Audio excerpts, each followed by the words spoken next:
আসসালামু আলাইকুম। আমরা আজকে বেশ কিছু গুরুত্বপূর্ণ অঙ্ক নিয়ে হাজির হয়েছি।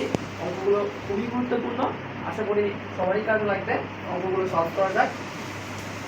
তো প্রথম যেটা আছে এক্স ইনভার্স 3, 5 নম্বর অঙ্ক। এক্স ইনভার্স 3 মাইনাস 0.001 ইকুয়াল 0 হলে এক্স স্কয়ারের মান কত? এই অঙ্কটা 36 তম বিসিএস থেকে শুরু করে বিভিন্ন মন্ত্রণালয়ের অঙ্কটা এসেছে। অঙ্কটা খুবই গুরুত্বপূর্ণ। সো অঙ্কটা আমরা খুব সহজেই সলভ করতে পারি। দেখা যাক। তাহলে যদি আমরা নরমালি কনভার্ট করি কি হবে,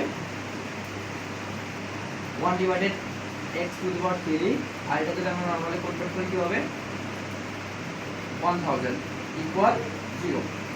দেন আমরা যেটা করব, 10 এর উপর 3 দিলে পরে 1000 হবে ইকুয়াল 0। দেন আমরা যা করতে পারি, এটা যদি রুটারে দিতে হবে, বা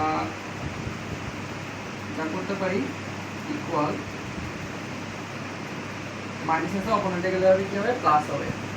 দেন আমাদের কি হয়, রুটারে দিলে বা আর্গুমেন্ট করলে এই পাওয়ার কাটা যায়। সুতরাং x ইকুয়াল 10। আমাদের চাইছে কি, x স্কয়ারের মান চাইছে। ঠিক। আমরা x এর মান কত বার করছি, 10 বার করছি। তাহলে আমাদের x স্কয়ারের মান চাইছে, ঠিক আছে? তো আমরা x স্কয়ারের মান বের করব। x স্কয়ার মান, যেহেতু আমরা x এর মান পাইছি কত, 10, 10 এর উপর স্কয়ার, আর 10 এর উপর স্কয়ার দিলে কত হবে, 100।